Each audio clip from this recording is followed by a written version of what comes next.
Right, hello, welcome back to another BJG Reptiles video. Today I'm here with Anubis. He's got a little bit of stuck shed on him, and we're going to be doing the top 5 best reptiles for dorms, apartments, accommodation, things like that. So small shared living spaces. So we're going to go straight into it. Number 5, I've put mourning geckos. Now, I've put mourning geckos on this list because they're interesting animals and they can cohab in relatively small enclosures. They are more display animals rather than handling animals, such as Anubis over here. Now, this is why they're number 5 and they're not number 1. So they can cohab with things like dart frogs and other mourning geckos. They eat a solely insect diet and a powdered crested gecko diet, which if you do the research, they pop up straight away. They do need a relatively cool hotspot, so obviously you need to provide a heat lamp or, a heat lamp, but it's at 26 degrees Celsius, so if you put a thermostat on that, the chances are is it's probably not going to be on half the time anyway. They need a relatively high humidity at 60 to 80% from the research I've done. Now, I don't own any mourning geckos, so obviously do your own research, figure out if there's something that you'd prefer to do, but after a bit of thorough research, that's what I've decided to say.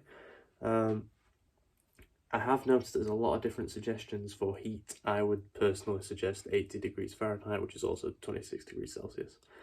Now, the reason they're 5th is because they're not handling animals, they're more display animals, but they are beautiful, beautiful animals.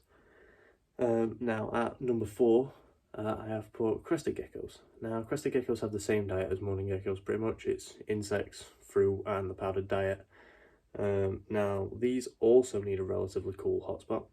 So roughly 22 to 25 degrees Celsius, or 72 to 75 degrees Fahrenheit. I can't figure out what 25 degrees Celsius is in Fahrenheit. I can't bother to search it.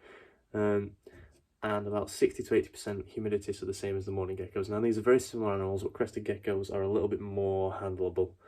Now, I'm not sure why this is. It could be because they've been bred in captivity more. Also, they're not as flighty, jumpy, you know, they don't mind. Now, the thing is with both of these ones, number 5 and number 4, they are both arboreal, so that's why they're also on here. They take up such a small space because it's by about 30 by 30 by 45 centimeters viv that they require to be in on their own, which is really small, really good for shared spaces. Now, number 3, I've actually put leopard geckos, who need a little bit of a bigger enclosure. Now, the enclosure that I would recommend for a single adult leopard gecko would be a 30 by 30 by 40, 45 by 30 by 30. Now, this is because they are terrestrial technically, but they do show some semi-arboreal qualities. That's not why they're on the list. They're really personable, they're really handleable. Now, the only thing that makes them 3rd and not 2nd or 1st is that they are fed insects like the others. Not everyone likes doing that. And they do require a little bit of a bigger enclosure than some others, and if you really want to, you can put them in 3-foot enclosures, you can put them in 2-foot enclosures. It doesn't really matter, you can do what you want with them.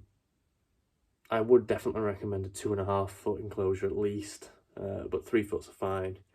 4 foots are a little bit big, probably not necessary, but you know, go for it.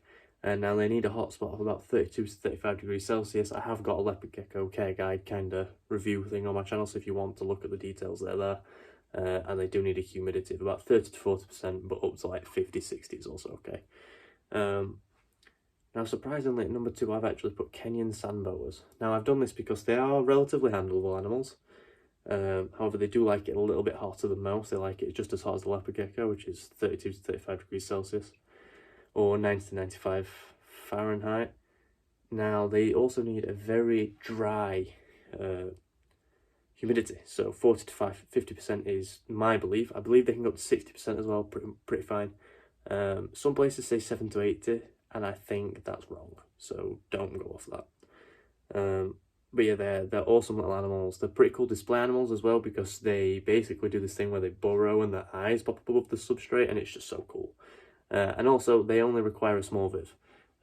Adults will only grow maximum of 3 feet if they're female, usually a maximum of 1.5 feet if they're male. So, especially a male can be in like the same enclosure that a hognose or a leopard gecko can be in. And they're fully terrestrial animals, so they don't have to be given arboreal qualities, so they can be kept in lower down lives as well, like some of the glass exoterras. They obviously have to be fed a different bit of a diet. They have to be fed frozen thawed rodents.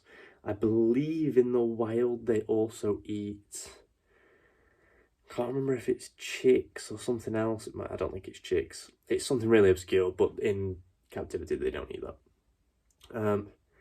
And at number 1, I've actually put western hognose snakes. Now, the reason I put western hognose snakes above Kenyan sand boas is because they're a little bit bigger, so they're a little bit easier to handle, but they only are a little bit bigger. They're not much bigger, about the same size.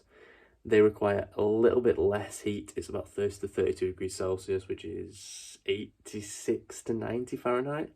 And they require a little bit of a more humid environment, which is 30 to 50. So it's, actually, that's the same. But they can also go up to 60 now. He's not in the room anymore, he's in my bedroom, but I've got a hognose called Gordon. He thrives. Now, the thing is with hognoses is they can be a little bit hissy and a little bit picky with food. So if you've got a captive bred one from a breeder that's been feeding him rodents, you'll be fine.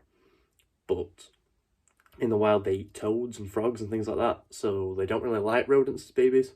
So I definitely get one that's been grown on, or one that is confirmed to be eating frozen thawed rodents.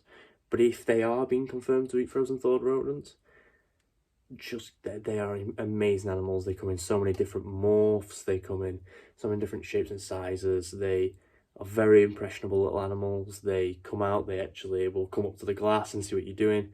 Now, they can be a little bit hissy, like I said, but it's all bluff. And one of the cool things as well is that they are rear fang venomous. Now, this rear fang venom will, in generally, most people, be harmless. It would probably hurt less than a bee sting. In a microscopic amount of people, you can have an allergic reaction to it, and it can be deadly.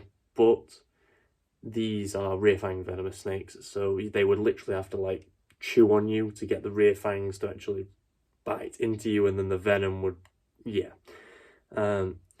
but they basically they hood up. Now, it's common belief that a common misconception, that they do this to mimic cobras, and that's just not true, because they don't live in the same environment as cobras. So how would they know how to do that?